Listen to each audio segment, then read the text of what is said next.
When I started tying, I didn't realize how much time I'd have to spend looking for good material. Dry fly hackle mostly, but other things too.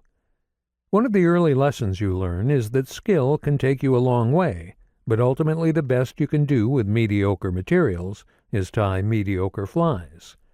This really came home to me when I broke down and bought my first genetically raised rooster cape, which back in the 1970s would have been a Metz. It was 3 or 4 times more expensive than even the best of the Indian gamecock necks I was used to, but it was also 3 or 4 times better in every way.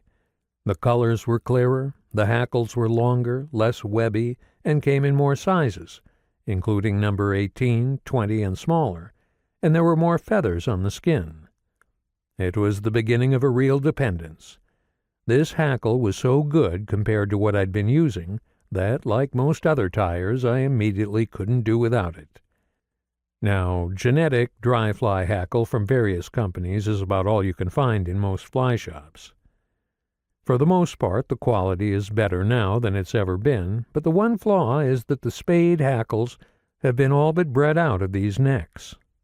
Spade hackles are the short, wide throat feathers that were once found at the edges of the widest part of a skinned cape. They're too stubby and wide to be used as wound hackle on anything but spider patterns, which are now seen as largely obsolete, but the barbs are long, shiny, and stiff. They're the best, if not the only, material for tails on many standard dry fly patterns. For a while, getting decent spade hackle was a struggle. I use genetic hackle for almost all of my dry flies, Hoffman and Whiting for the most part, and I'm happy to have it. But for quite a while I was reduced to mining old, picked-over necks for spade hackle and buying second- and third-rate so-called dry fly necks that were just about useless except for some good tailing feathers. Things were starting to look pretty desperate when Whiting Farms began offering Coq de Leon rooster necks and saddles with some great spade-quality hackle on them. At first it was a rumor. Then small sample patches of saddle hackle began circulating among the intelligentsia, and finally full skins began to turn up over the counter. Tom Whiting, at Whiting Farms, recently told me that although the birds are being raised primarily for their spade hackles, some tyers are finding other uses for them as well.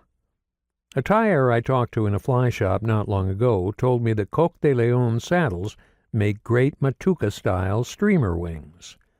Anyway, this stuff is magnificent, as good as anything I have ever found on a cape. The saddle hackles are lightly speckled, while the spade hackles on the necks are more of a solid color. I'm not sure which I like best.